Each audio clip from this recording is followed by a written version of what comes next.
Movie की शुरुआत होती है जंप सिटी से, जहां साइकोटेक नाम का एक निंजा आकर हर जगह तबाही मचा रहा होता है। तभी वहां टीन टाइटंस पहुंच जाते हैं, जिनको देखकर साइकोटेक वहां से भागने लगता है। फिर टीन टाइटंस भी उसका पीछा करते हैं और एक लंबी चेस के बाद फाइनली वो उसको पकड़ ही लेते हैं। उससे पूछताछ करने पर वो बताता है कि मुझे टोक्यो से ब्रशोगन नाम के आदमी ने यहाँ भेजा है। इतना कहकर वो मिस्टीरियसली वहाँ से गायब हो जाता है, जिसके बाद ब्रशोगन की तलाश में टीन टाइटंस टोक्यो के लिए निकल जाते हैं। और वो जैसे ही वहाँ पहुँचते हैं तो हम देखते हैं कि ब्रशोगन उन पर हर जगह नजर रख रहा होता है। अब टीन टाइटंस ब्रशोगन का पता लगाने के लिए सिटी में चले जाते हैं, जहाँ वो देखते हैं कि एक जायंट रेप्टाइल ने सिटी पर हमला कर दिया होता है। इसलिए वो सब उसका सामना करते हैं, पर वो इतना पावरफुल था कि टीन टाइटंस उसको हरा नहीं पाते। तभी वहाँ टोक्यो ट्रूपर्स नाम का एक डिफेंस फोर्स आ जाता है, जिनका लीडर था डाइजो। फिर वो सब बड़ी आसानी से अपने टेक्नोलॉजी का यूज करके उस रेप्टाइल को पकड़ लेते हैं, जिसके बाद डाइजो टीन टाइटंस का स्वागत करता है और उनको अपने हेडक्वार्टर्स की सैर कराता है। फिर रॉबिन जैसे ही डाइजो को ब्रुशोगन के बारे में पूछता है तो वो कहता है कि ऐसा कुछ नहीं है, ये सिर्फ एक मिथ है, शायद किसी ने तुमसे मजाक किया होगा। फिर वो उन सबको कहता है कि तुम फ्रीली टोक्यो में घूम सकते हो, पर कोई रूल्स मत तोड़ना। जिसके बाद टीन टाइटंस अलग अलग होकर सिटी में एंजॉय करते हुए घूमने लगते हैं। पर रॉबिन को इसमें कोई इंटरेस्ट नहीं था, उसे कहीं न कहीं शक था कि ब्रुशोगन सच में एग्जिस्ट करता है। तभी वहाँ एक और साइकोटेक आकर रॉबिन पर अटैक कर देता है। अब इन दोनों में एक लंबी फाइट चलती है, जिसमें रॉबिन फाइनली उसको मार डालता है, जिसको देखकर वहाँ खड़े सभी लोग उसको एक क्रिमिनल समझ लेते हैं।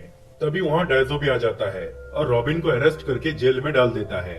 दूसरी ओर स्टारफायर को पता चल चुका था कि रॉबिन जेल में है, इसलिए वो बाकी मेंबर्स को एक जगह पर रिग्रुप होने के लिए बुलाती है। लेकिन तभी हम देखते हैं कि ब्रशोगन के कुछ लोग और उसके बनाए कुछ मिनियंस टीन टाइटंस को मारने उनके पीछे पड़ जाते हैं, जिससे वो सब अपनी जान बचाने के लिए इधर उधर भागने लगते हैं। वही हम देखते हैं कि रॉबिन को एक गाड़ी में किसी हाई सिक्योर फैसिलिटी में शिफ्ट किया जा रहा था, पर रास्ते में उस गाड़ी के अंदर एक पेपर स्लिप आती है जिसमें ब्रशोगन लिखा हुआ था। पर कुछ टाइम के बाद वो एक बॉम्ब में कन्वर्ट होकर ब्लास्ट हो जाती है, पर रॉबिन किसी तरह बच जाता है और वहाँ से भाग निकलता है। फिर आगे वो न्यूज़पेपर में देखता है कि टोक्यो ट्रूपर्स हर जगह उसको ढूंढ रहे हैं, इसलिए वो अपना भेष बदल लेता है और ब्रशोगन का पता लगाने के लिए एक रेस्टोरेंट में पहुंचता है, जहां कुछ गुंडे उस पर अटैक कर देते हैं। पर वो उन सबको बड़ी आसानी से हराकर वहां से भागने लगता है। पर अब टोक्यो ट्रूपर्स भी उसके पीछे पड़ जाते हैं और फाइनली उसको एक जगह पर घेर लेते हैं। लेकिन तभी स्टारफायर आकर रॉबिन को वहां से बचाकर ले जाती है और उसको एक टेम्पल में ले आती है, जहाँ टीम के बाकी मेंबर्स भी पहुंच जाते हैं। अब साइबर्ग कहता है कि अभी तक जितने भी लोगों ने हम पर हमला किया है वो सब इंक से बने हुए थे। वही रेवन भी लाइब्रेरी से ब्रुशोगन के बारे में एक बुक लेकर आई थी, जिससे उन्हें पता चलता है कि ब्रुशोगन एक आर्टिस्ट था जो एक लड़की की आर्ट बनाकर उसको जिंदा करना चाहता था, जिसके लिए उसने ब्लैक मैजिक का यूज किया। वो लड़की जिंदा तो हो गई, लेकिन उसका मैजिक उल्टा पड़ गया, यानी ब्लैक मैजिक की शक्ति ब्रुशोगन पर ही हावी हो गई, जिससे वो एक इंक मॉन्स्टर बन गया और अपने पावर से वो किसी भी तरह का इंक क्रिएचर्स क्रिएट कर सकता था। अब हम देखते हैं कि ब्रशोगन के लोग और उसके जितने भी इंक क्रिएचर्स थे वो सब दोबारा से टीन टाइटंस के पीछे पड़ जाते हैं, पर वो किसी तरह अपनी जान बचाकर एक कॉमिक बुक फैक्ट्री में पहुंचते हैं, जहां उन्हें फाइनली ब्रशोगन मिल जाता है।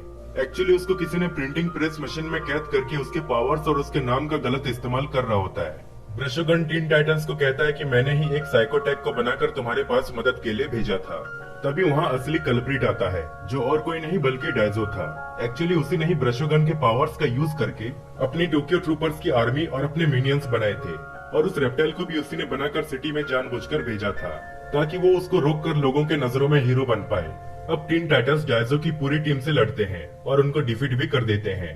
लेकिन फिर डाइजो उस प्रिंटिंग प्रेस मशीन में कूद जाता है, जिससे वो ब्रशोगन की पावर से एक जायंट इंक मॉन्स्टर में बदल जाता है और दोबारा से अपने मिनियंस को क्रिएट करके टीन टाइटंस पर अटैक करवाता है। इसी बीच रॉबिन देखता है कि उस बड़े मॉन्स्टर के चेस्ट में ब्रशोगन अटैच था, जिसकी वजह से ये सब पॉसिबल हो पा रहा था। इसलिए वो किसी तरह ब्रशोगन को उसके चेस्ट से खींचकर बाहर ले आता है, जिससे वो मॉन्स्टर और बाकी क्रिएचर्स अपने आप ही खत्म हो जाते हैं। लेकिन इससे ब्रशोगन की सारी एनर्जी यूज हो जाने की वजह से उसकी मौत हो जाती है। और अब डाइजो की असलियत सबके सामने लाकर टीन टाइटन सबके नजरों में हीरो बन जाते हैं, जिससे उनको मेडल भी दिया जाता है। और इसी तरह ये मूवी यही पर एंड हो जाती है।